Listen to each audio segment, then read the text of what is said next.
The courtroom doors opened and a man stepped inside. Clothes worn, boots frayed, eyes carrying something heavier than exhaustion. No one knew his name, but everyone felt the silence follow him like a shadow that refused to let go. Even Judge Judy looked up, sensing a truth walking toward her bench. He did not plead. He did not explain. He simply whispered one sentence, and the entire courtroom forgot how to breathe. The courtroom lights hummed softly as the doors creaked open. A shadow stepped inside, slow, careful, deliberate, like each footstep carried a story no one had asked to hear. Judge Judy looked up, sensing something in the air shift before anyone else noticed. The man entered without urgency, as if rushing would disrespect the fragments of his life he carried with him. His boots were worn enough to tell their own history. The faded patches on his jacket, some torn, some stitched by hand, suggested a past he no longer spoke about. The courtroom, usually filled with restlessness and impatience, stilled in a way that felt unnatural. Even the bailiff straightened, eyes following him with quiet recognition. He did not meet anyone's gaze. Not yet. Instead, he paused at the plaintiff's table, placing a folded paper on the corner as gently as someone laying down a fragile memory. The woman seated there, the shop owner, recoiled as if the paper itself threatened her comfort. Judge Judy cleared her throat, voice steady but softer than usual. "Sir, your name?" The man hesitated. A long, almost uncomfortable silence pressed down like weight on the room. It was not forgetfulness or defiance. It was pain. His lips parted slightly, then closed again, as if saying his own name required stepping back into a world he had worked hard to leave behind. Finally, he spoke, the words barely above a whisper. "Elias Grant, ma'am." His voice carried the rough edges of nights slept outside and days spent trying not to disappear. The shop owner rolled her eyes dramatically, shifting in her seat with theatrical impatience. "Can we please begin?" she snapped. "I have a business to run." Judge Judy's gaze cut to her, sharp enough to silence the buzz of every fluorescent light in the room. "You will wait your turn." The woman shrank back slightly, but her expression held the defiance of someone used to getting her way. Judge Judy turned her attention back to Elias. "Mr. Grant, the plaintiff claims you were harassing customers outside her store. Is that true?" He lifted his head slowly. His eyes were tired, but beneath that exhaustion lived something stubbornly intact, dignity. "No, ma'am." His hands rested on the table, fingers scarred, nails clean but worn from work no one in that room had seen. Judge Judy noticed. She noticed everything. The plaintiff scoffed loudly. "Please, he was lurking, blocking the entrance, making people uncomfortable. I had every right to tell him to leave." Elias did not look at her. He did not defend himself. Instead, his jaw tightened, not from anger but restraint. Judge Judy leaned forward. "Mr. Grant, why were you standing there?" The question lingered in the air, attached to the heaviness he carried. Elias inhaled slowly, eyes fixed on the table before him. Then, with a quiet that felt heavier than any accusation in the room, he said, "Ma'am, I wasn't asking for money. I was asking for something else." Judge Judy's brows lifted. The shop owner blanched, and the courtroom held its breath as she asked, "What exactly were you asking for, Mr. Grant?" The moment Judge Judy turned toward the plaintiff's table, the shop owner straightened like a performer stepping onto stage. Her lips curled into a polished smile, one that tried too hard to hide something sour beneath it. The air tightened, as if the courtroom already sensed the performance coming. She pushed her chair back with unnecessary force and marched toward the center, heels clicking in sharp, impatient rhythms. Everything about her posture screamed irritation, not fear. The irritation of someone who believed she was above the person accused, above the situation, above the truth itself. "Your Honor," she began, voice dripping with practiced indignation, "I'm a small business owner. I have responsibilities. I cannot afford to deal with people like him scaring away my customers." Elias remained still. He did not flinch. He had the stillness of someone who had endured storms louder than her voice. Judge Judy lifted one eyebrow, unimpressed. "People like him?" The woman's face froze for a split second, long enough for the courtroom to notice. Then she recovered with saccharine sweetness. "You know, disruptive individuals. He was standing right outside my door for hours, lurking, blocking the entrance, making a scene. Her hands moved theatrically in front of her as if she were painting Elias as a monster in the air between them. She glanced around, seeking approval from the audience. She found none. The judge leaned forward slightly. "Did he speak to you? Or threaten anyone?" "Well, no." Her words stumbled, but she quickly patched them with attitude. But he was standing there looking rough, like he wanted attention. Judge Judy's tone sharpened like a blade. "Looking rough is not a crime. Looking for attention is not a crime. You need to be specific." The woman huffed, folding her arms. "Honestly, Your Honor, I should not even have to explain this. I have a right to protect my business." Her volume rose. "And I will not be painted as the bad guy because he refuses to take responsibility for his behavior." Elias finally looked up. Not at her, at the judge. His eyes held the same steadiness as before, but now something else flickered inside them. Disappointment. Judge Judy caught it. "Mr. Grant did not interrupt you," she said sharply. "Do not interrupt him with assumptions." The plaintiff's jaw clenched. Her veneer of confidence began to crack in tiny, almost invisible lines. She tried to regain control by talking faster, louder. "He was making everyone uncomfortable, Your Honor. He was—" Judge Judy cut her off. "Uncomfortable does not mean unsafe. Why did you approach him instead of calling authorities?" The woman blinked too quickly. I did not want trouble." A lie. A small one, but a lie nonetheless. It trembled in her voice. Judge Judy's eyes narrowed. "Then why did you speak to him at all?" The shop owner swallowed hard.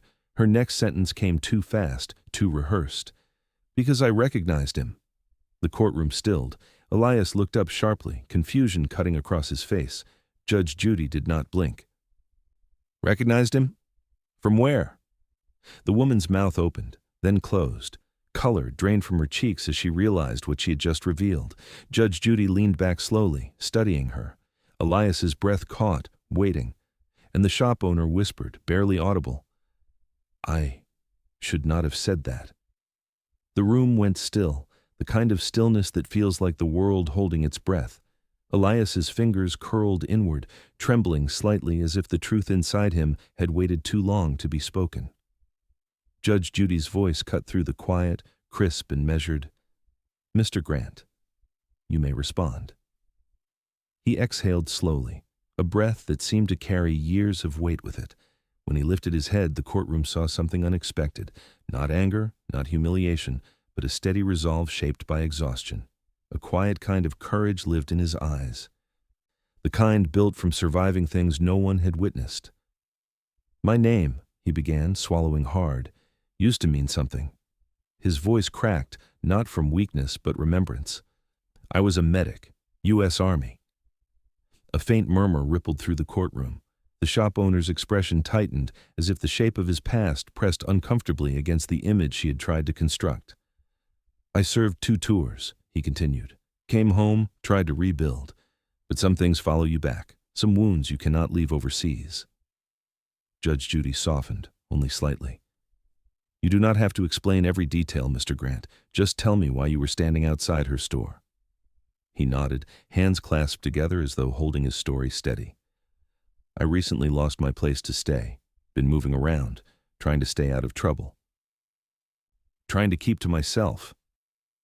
The shop owner rolled her eyes dramatically, but this time it drew no sympathy, not even from the audience. Elias kept speaking, voice low but steady. "I do not ask people for money. I do not bother folks. I just stand where I need to stand." Judge Judy tilted her head. "And that day? Wire shop?" Elias hesitated, a tiny pause, a long blink. His jaw tightened. The silence around him deepened. "I was waiting for someone," he said finally. The plaintiff scoffed. "Oh, please." Judge Judy's gavel struck once, sharp as lightning. "One more interruption and you will be removed from this courtroom." The woman sank back, furious but restrained. Elias's gaze drifted down to the table. "I did not bother anyone. I did not speak unless spoken to. People walked past. Some ignored me. Some nodded. Some... well," he gave a tired, half-hearted shrug. "Not everyone's kind." The courtroom absorbed those words like a bruise forming under the skin, slowly, painfully, undeniably. Judge Judy leaned forward again. "Mr. Grant, you said you were waiting for someone. Who?" His throat moved as he swallowed. His fingers dug into the edge of the table. "It is complicated," he murmured. "Try me," Judge Judy pressed. Elias lifted his eyes at last. There was grief there. There was history. There was something deeper than the accusation he faced, something that lived behind him like a shadow. He parted his lips, ready to reveal the truth. But before he could speak, the shop owner lurched forward, panic breaking through her composure. "No," she blurted. "He cannot say that." And the entire courtroom spun toward her as Judge Judy's eyes turned dangerously cold. The courtroom snapped to attention the moment the shop owner's voice broke through the air. "No, he cannot say that," she blurted, her tone a mix of panic and something darker. Judge Judy's eyes lifted slowly, sharpening like a blade unsheathed. "What exactly?" the judge asked, each word deliberate. "Are you trying to stop him from saying?" The shop owner froze, mouth still open, breath caught mid-sound. It was as if she suddenly realized she had revealed more in one outburst than in everything she had said so far. The facade of confidence she wore in Section 2 had begun to slip, and now the cracks showed like fractures under bright courtroom lighting. "I just mean," she stammered, hands twitching at her sides, "he lies, Your Honor. He twists things. I do not want this turning into some emotional story." Judge Judy leaned back in her chair. Silence wrapped the courtroom like heavy fabric. "That's not your decision," she said quietly, which somehow sounded far more dangerous than yelling. The woman swallowed. Hard. Judge Judy turned to Elias. "Mr. Grant, you will finish what you were saying." Elias nodded, but his eyes flicked to the plaintiff for a brief moment, not with anger, but with recognition, as if he understood her fear more than she wanted anyone to know. "I was waiting for someone," he repeated. His voice no longer trembled, it settled, solid. "Someone who was supposed to meet me there." The judge's gaze remained steady. "Who?" Elias hesitated, but only for a breath. "A woman.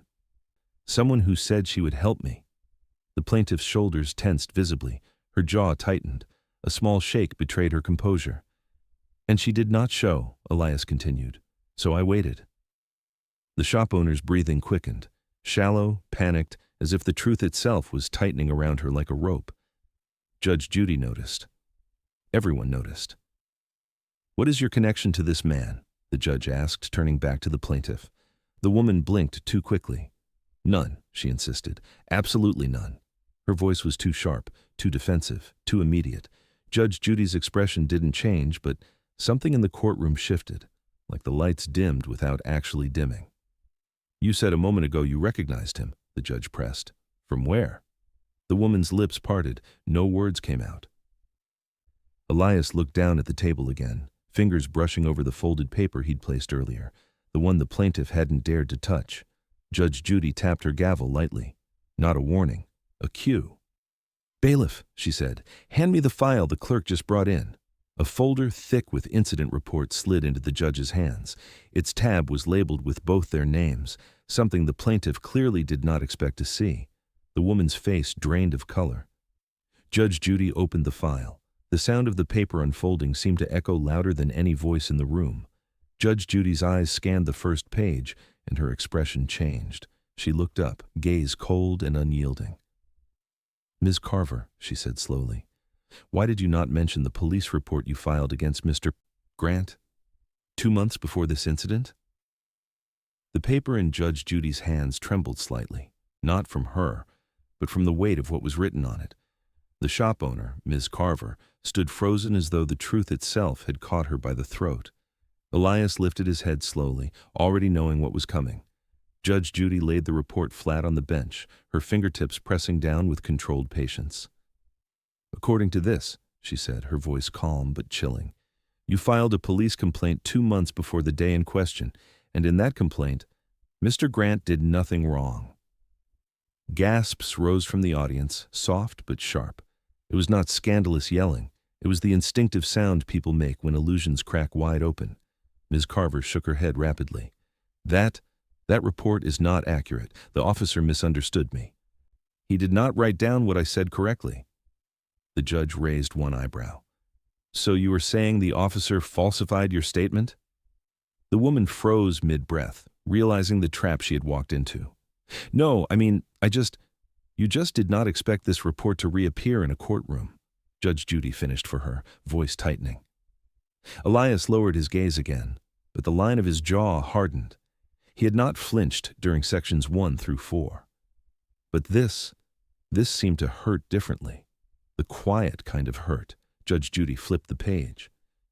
It says here, she read, that Mr. Grant was standing outside the storefront, not speaking, not panhandling, not behaving disruptively. The officer even notes that you appeared agitated and insisted he leave despite lack of cause. The words floated in the air like a courtroom ghost, quiet, undeniable, haunting.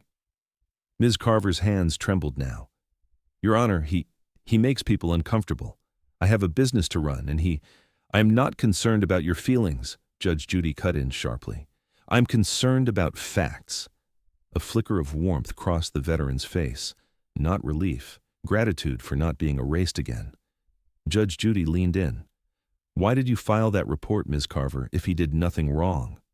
The woman's throat bobbed as she swallowed. I thought he was following me.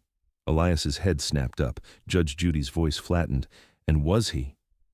Silence. A long one, a suffocating one. No, Ms. Carver whispered. Then why lie? The judge pressed. Her eyes darted from the bench to the floor to Elias, unable to settle. Because he kept standing there, watching, waiting. Waiting for whom? Judge Judy asked. The woman blinked, breath hitching. I do not know. But Elias did. He lifted the folded paper he had placed earlier. His fingers smoothed it gently, as though it carried more than ink. Your Honor, he said quietly, there's something she does not want you to know. Every head turned toward him, even Ms. Carver, especially her. Her voice cracked. Do not.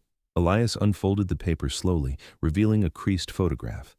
Judge Judy leaned forward, and Ms. Carver whispered, horrified, Please, not that. The photograph trembled between Elias's fingers, the worn edges fluttering like a spent heartbeat. Ms. Carver's face drained of color the second it appeared, as if truth had stepped into the room wearing her biggest fear. Judge Judy's attention snapped to her, and the hunt for motive began. Elias held the photo delicately, the way someone holds something sacred. Your Honor, he said softly, this is why she recognized me. Not because I did anything to her, but because she saw this. He extended the picture toward the judge. The bailiff carried it up with a solemnity usually reserved for evidence far heavier than a single sheet of glossy paper. Judge Judy studied the image. Her expression shifted, only slightly, but enough to signal that the photo meant something real, something personal. She lowered it slowly. Ms. Carver, she said, explain why your face went pale when this photo appeared. The shop owner shook her head violently. I do not know what he is talking about. Yes, you do, Judge Judy replied, tone colder than steel, and lying will not help you. Elias did not look at her. He spoke to the space in front of him, to the memory he carried. She saw me once before, he said, years ago, at a veterans charity drive outside her store. She took that picture with us, a big smile for the cameras, promised she would help anyone from our unit if they ever needed support. Ms. Carver's breath hitched. Those events were for publicity. Businesses host them all the time. Judge Judy's eyes narrowed. So you admit it was for publicity? No, that is not what I meant. Elias's voice cut through her sputtering, quiet but devastating. I came back to her shop after my second tour. I asked if she remembered me. She brushed me off, said she was busy, told me to try a shelter down the road. The courtroom exhaled a collective wounded sigh. Ms. Carver's mask began to crack. Her hands wouldn't stay still. Every attempt to reassemble composure slipped through her fingers like sand. Judge Judy leaned forward, voice sharp. Why did you lie to police? Why chase him away? Why pretend you did not know him? The woman stared at the floor. Her lips trembled before she forced them into a tight, brittle line. Because I did not want him reminding people of that event. So your reputation, the judge said slowly, matters more than a promise you made? "It was years ago," she snapped, losing restraint. "People say things they don't mean." Elias closed his eyes. The courtroom felt smaller suddenly, as though the truth had sucked the air out of the space.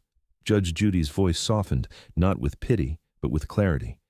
He was not asking for money. Elias opened his eyes again, meeting the judge's gaze with quiet resolve. "No, ma'am. I was asking her to keep her word."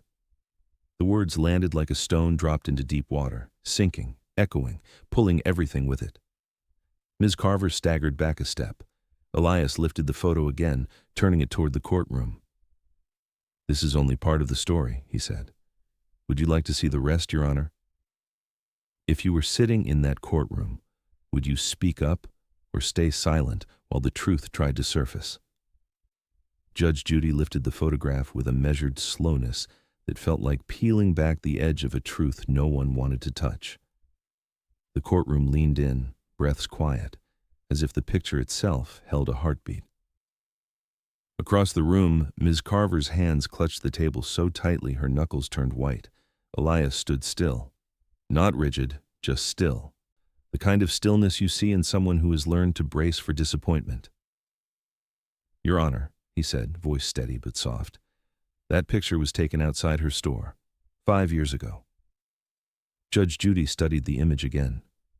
"This is you?" she asked. Elias nodded. "And this," the judge continued, pointing to a smiling woman beside him, "is you, Miss Carver." The plaintiff flinched as though the paper had burned her. "It was a charity day," Elias said. "She took photos with members of my unit, promised she'd help us transition home, said it was the least she could do." Ms. Carver's breath shook, but she forced out a brittle, rehearsed scoff. "I take hundreds of photos with customers, volunteers, random people. I cannot be expected to remember every face." Judge Judy lowered the picture slowly, eyes sharpening. "You remembered his face well enough to file a police complaint 2 months before this incident." The woman opened her mouth, but the words tangled in her throat. Her eyes flicked toward the photo like it was accusing her of something she had buried long ago. Elias stepped closer to the bench, not threatening, not demanding, just present. "When I came back after my second tour, I walked into her shop with this picture." He nodded to the creased photo. "I asked if she remembered the promise she made. She said she had no time for charity cases, that she was busy, that I should stop trying to cash in on old events." A disgusted murmur traveled through the gallery. Ms. Carver snapped, "I never said that." Elias met her eyes for the first time. His gaze held steady, calm, but heavy with truth. "You did." The woman stumbled backward a half step, her voice wobbling. You do not understand the position I was in. I had a business to manage. I could not just help someone you promised to help." Judge Judy finished for her. The plaintiff's breathing turned uneven. Her eyes darted between Elias, the photo, and the judge, like each angle exposed a corner she could no longer hide in. Judge Judy's tone softened, but only slightly. "This picture is not just a memory. It is evidence of your connection to him and your avoidance of it." Elias lowered his gaze, his voice threaded with quiet ache. "I stood at her door that day because I hoped she'd remember who I was, not because I needed money, but because I needed someone to keep their word." The room fell into a deeper quiet, the kind that wraps around the walls and sinks into the floorboards. Judge Judy exhaled slowly. "Ms. Carver, I need you to answer something directly. What exactly did you promise him?" Ms. Carver's lips parted. Her complexion turned pale. Her entire posture sagged as though something inside her finally buckled. Her voice cracked, barely audible. I cannot say. Not here." And Judge Judy leaned forward, eyes narrowing. "You will." For a moment, the courtroom felt too small for the truth pressing against its walls. Ms. Carver's shoulders curled inward, as if the weight of her own silence threatened to crush her. Judge Judy's voice sliced through the stillness. "You will answer the question." The words hit harder than a gavel. Ms. Carver tried to speak, but her throat tightened, trapping the confession somewhere between fear and pride. Her eyes flicked toward the exit, a brief, instinctive glance that betrayed the urge to flee. The judge caught it instantly. "You are not leaving this courtroom," Judge Judy warned. "Not until you tell the truth." Elias stood perfectly still. His expression held no vengeance, no triumph, only the quiet ache of someone who had waited years for honesty that never came. Ms. Carver pressed her trembling knuckles into the table. "Fine," she snapped, voice cracking. "Yes, I made a promise during that charity event, but it was symbolic, for publicity. A gesture, nothing more." A ripple of disgust swept through the audience. Elias's jaw tightened, but he said nothing. Judge Judy leaned forward, eyes narrowing. "So you promised to help veterans not out of compassion, but for marketing?" The woman squeezed her eyes shut. "I needed good press. The store was struggling. It was just one photo op, the judge repeated, her voice cooling to a deadly calm. "With people who served this country, people who believed your words." The plaintiff's breath hitched. Her fingers curled around the edge of the table until her nails whitened. "And when one of those people came back for the support you promised," Judge Judy continued, "you dismissed him. Publicly. Harshly." "That's not fair," Ms. Carver whispered, voice hollow. "It is accurate," the judge replied. The gallery absorbed the blow with collective silence. Elias finally spoke, his voice low but steady. "I did not want her money. I wanted her to honor what she said. She told us she cared." Ms. Carver's composure snapped. "I panicked," she screamed abruptly, the words bursting out like shrapnel. "I had customers inside. I had a reputation to protect. I thought you were just trying to guilt me into helping you." Elias blinked slowly. "I was trying to return something to you." Judge Judy's head tilted. "Return what?" Ms. Carver shook her head violently. No, do not." "He is twisting things." But the panic spilling from her voice betrayed her. Elias reached into his jacket, pulling out a second, smaller item, something wrapped in worn cloth. He set it on the table with reverence, like placing a piece of someone's soul down gently. "Your Honor," he said, "I did not go to her store to ask for help. I went to give her something that belonged to her family." The courtroom collective breath stalled. Ms. Carver staggered backward, hitting the table behind her. "What did you bring?" Judge Judy asked. Elias unwrapped the cloth slowly, painfully slowly, revealing a metal glint that caught the fluorescent lights. A dog tag. Time stopped.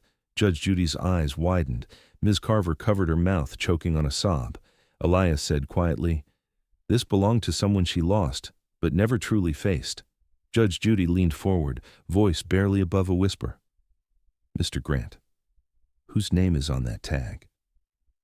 The dog tag glimmered beneath the courtroom lights, but Judge Judy's eyes had already shifted to the monitor across the room. A video file flickered on screen, its thumbnail frozen on a grainy still of Ms. Carver standing outside her shop. She went pale instantly. Elias did not move. Judge Judy's tone dropped into a lower register, the kind she used only when truth had crossed the threshold with its shoes still muddy. "We will watch the footage now." The bailiff pressed play. The courtroom dimmed slightly as the video began. The timestamp appeared first, the exact day Elias said he stood outside her store. People leaned in, breath slowing, as the scene unfolded. On the screen, Elias wasn't looming or pacing. He stood quietly near the doorway, one hand holding the same folded photo he had shown earlier. His posture was calm, patient, almost reverent. Then Ms. Carver appeared. Not the composed, business-savvy woman she'd tried to be today. Not even the irritated shop owner from the police report, but someone brittle, annoyed, and unkind. She marched up to Elias, face twisted with contempt. The audio crackled as her voice cut through the street noise. "You need to leave. You're ruining the front of my store." Elias's voice in the footage was soft. "Ma'am, I'm waiting for someone." "Not here, you're not," she snapped. "People like you drive customers away." The gallery collectively recoiled. Elias in the video lifted the photo, offering it gently. "You took this picture with us 5 years ago. You made a promise." "I don't care about some event," she barked. "Go to a shelter or go beg somewhere else, just not here." Present-day Ms. Carver flinched as if struck by her own words. Judge Judy's jaw tightened, the faintest tremor of anger beneath her composure. "Ms. Carver," she said quietly, "is this how you recall the interaction?" The woman shook her head rapidly. That's not how it happened. He antagonized me." "Your Honor, in the footage," the judge interrupted. You approached him, you raised your voice, and he remained calm. The silence that followed was heavier than the video itself. Elias looked down at the dog tag again, thumb brushing over the engraved letters. His voice, when he finally spoke, carried the weight of someone who had relived the moment far too many times. That day wasn't about me, he said. It was about someone I lost. Ms. Carver swallowed hard, her eyes fixed on the frozen frame of her past self. Please, she whispered, turn it off. Judge Judy didn't. Instead, she rewound 5 seconds, back to the moment Elias held up the picture. Mr. Grant, she said softly, tell the court what part of that moment was the worst. Elias's voice trembled just once. Realizing she remembered the picture, but not the people in it, Ms. Carver covered her face with both hands. Judge Judy leaned forward. Mr. Grant, tell us who you were waiting for that day. And Elias finally lifted the dog tag. Do you think remorse can erase the harm someone causes? Or does justice demand accountability no matter how late the truth arrives?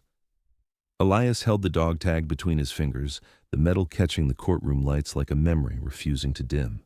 His silence was no longer emptiness. It was the breath before a truth too heavy to carry alone.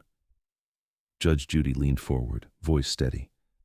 Mr. Grant, who were you waiting for? For the first time since he entered the courtroom, Elias seemed unsure of how to begin. His thumb traced the worn edges of the tag. The engraved name, a ghost he had been carrying for years. The gallery fell quiet, not out of politeness, but because something sacred hovered in the air.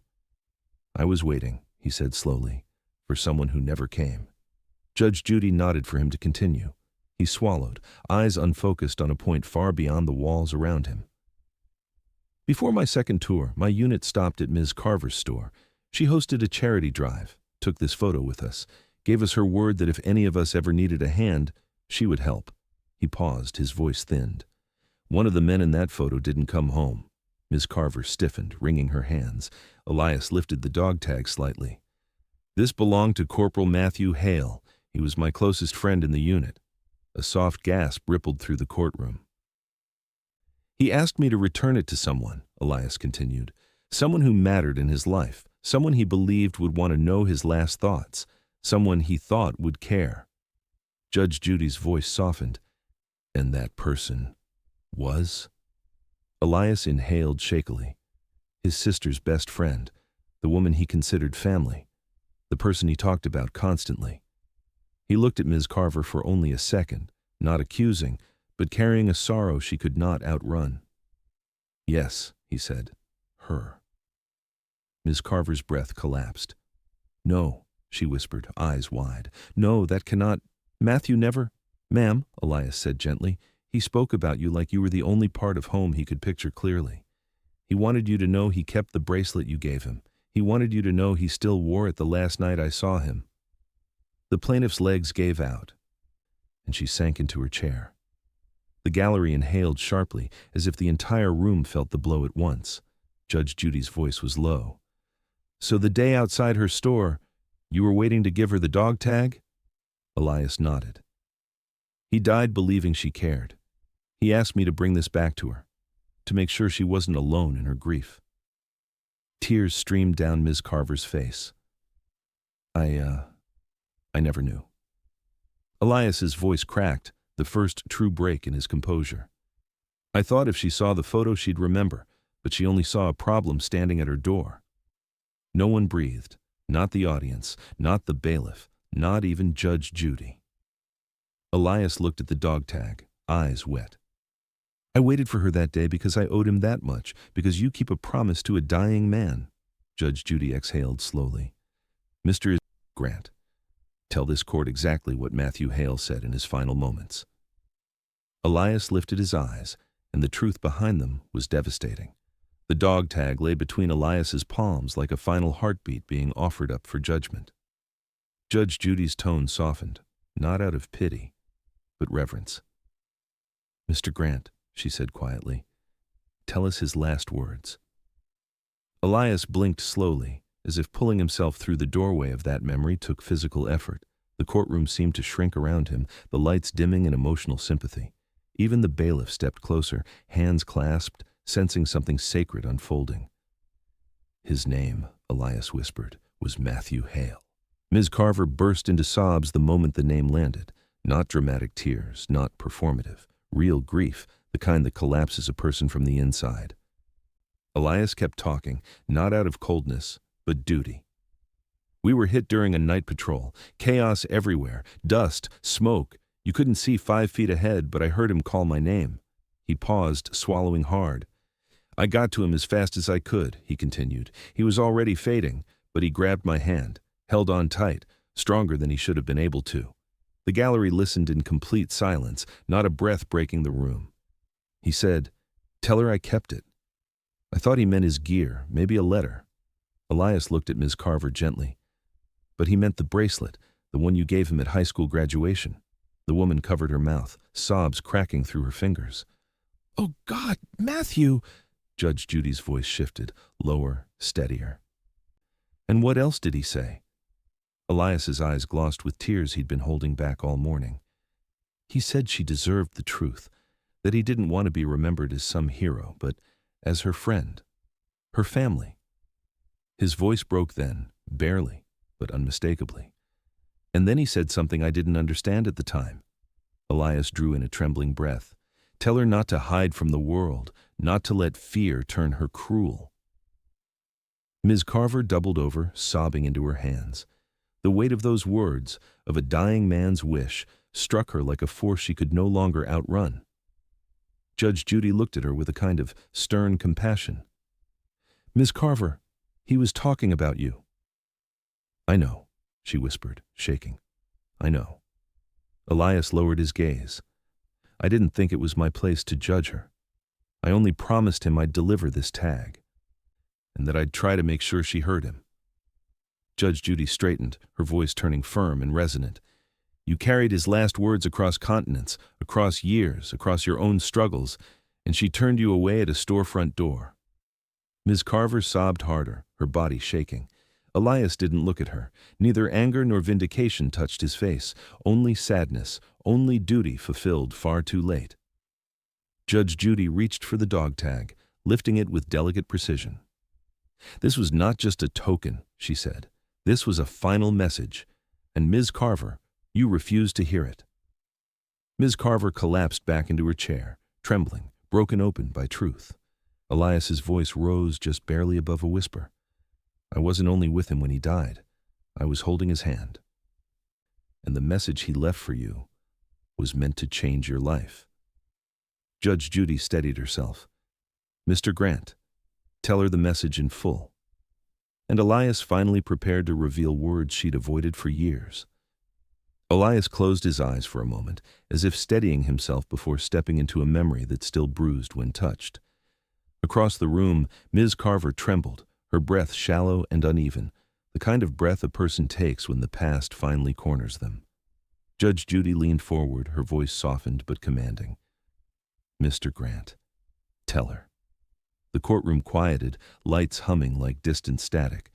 Elias lifted the dog tag gently, the metal glinting with the weight of a promise carried too long. "When Matthew grabbed my hand," Elias began, voice low, "he wasn't afraid for himself. He wasn't thinking about dying. He was thinking about you." Ms. Carver's sobs hitched, her hands still covering her face. "He told me," Elias continued, "she pretends she's strong, but I know she's scared. Don't let her stay that way." The woman shook her head, tears dripping through her fingers. "Matthew, why would he?" Elias pressed on gently, like someone placing truth down without shoving it. "He said you hide yourself, that you push people away when you're hurting, that you always cared too much, even when you acted like you didn't." Her body shook harder, each word slicing through the armor she'd built over years of guilt, fear, and self-preservation. Judge Judy's voice was steady. These were his last thoughts. "Hear them."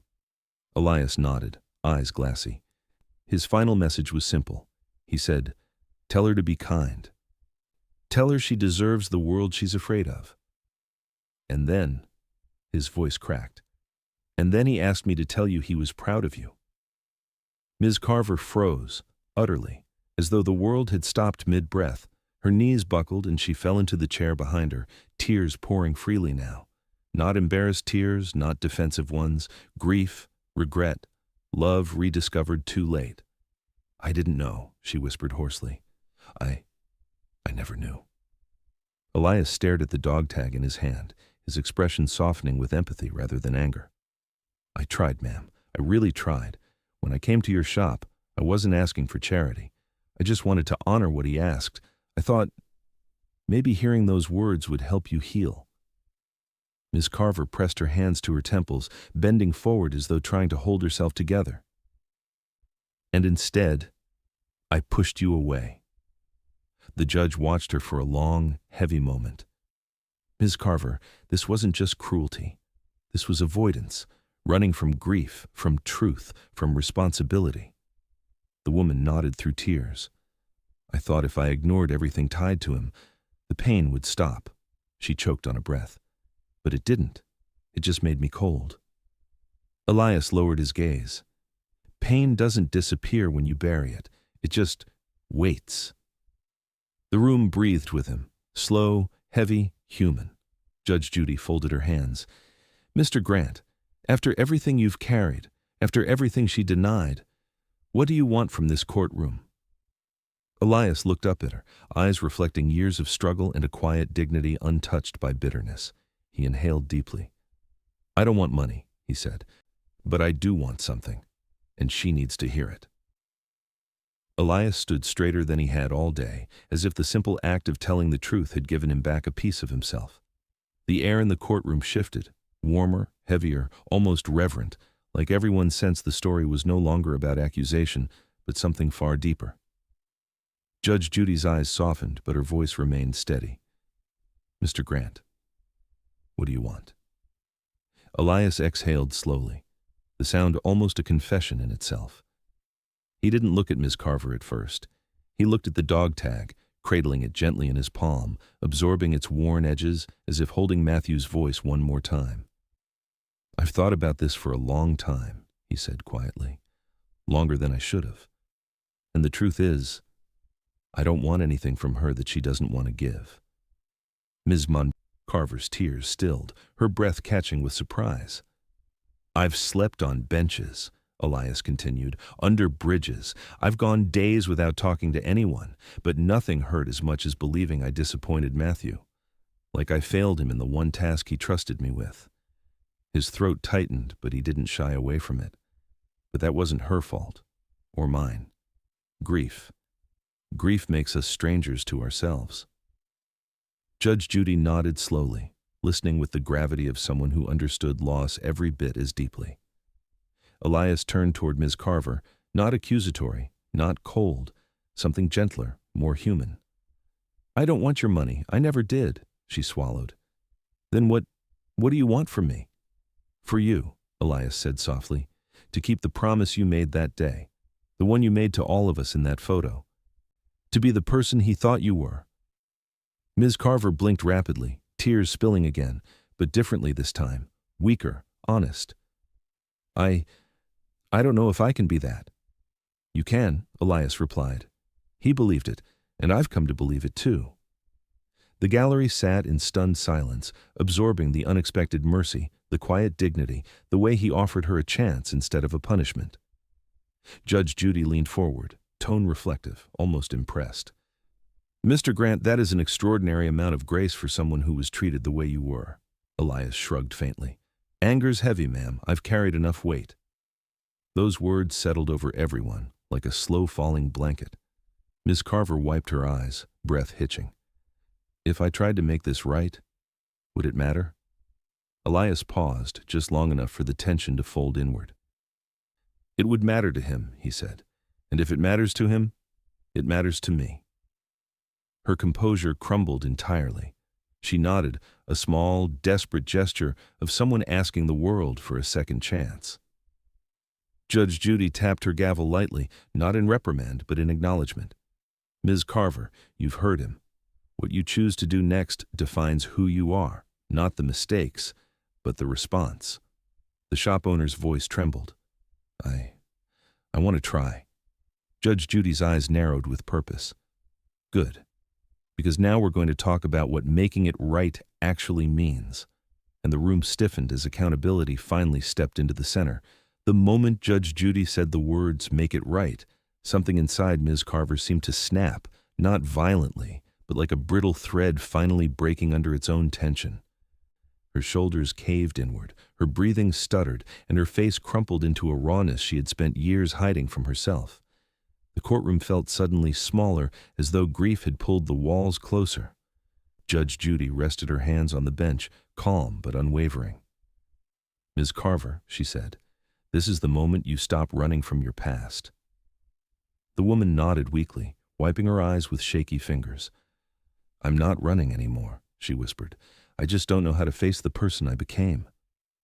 Elias stood quietly, eyes low, giving her the space to unravel without judgment.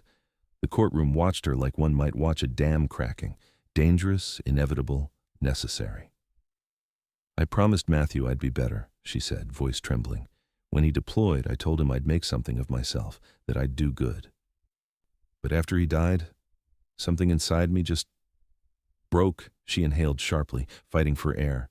"I shut down. I went cold. I pushed everyone away, customers, friends, strangers. I didn't want to feel anything." Her voice cracked. "Especially not guilt." Judge Judy leaned forward. "Grief can make people unrecognizable, but it does not excuse cruelty." The woman nodded, tears flowing freely now. I know. She pressed a hand to her mouth, voice muffled. "When Elias came to me, I saw Matthew in his eyes, and it terrified me. It felt like losing him all over again," she choked. "So I shoved him away." The courtroom absorbed that with heavy silence.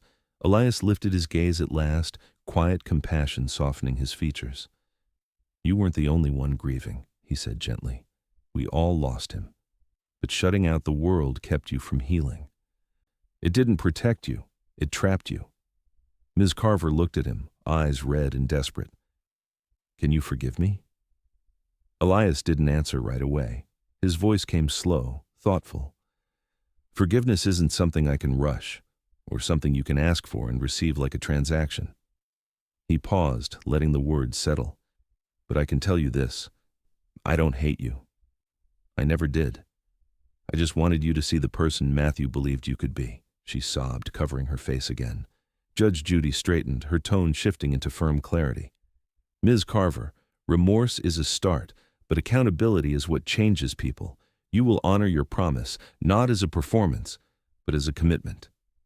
Ms. Carver nodded, determination flickering weakly through her tears. "Tell me what I have to do," she whispered. Elias watched her with wary hope.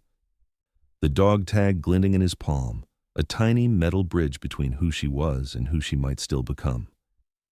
Judge Judy's gavel tapped once, softly, like a signal. "Here is what justice requires," she said. The entire courtroom leaned in. Judge Judy took a breath, and she began outlining a resolution that would change both of their lives.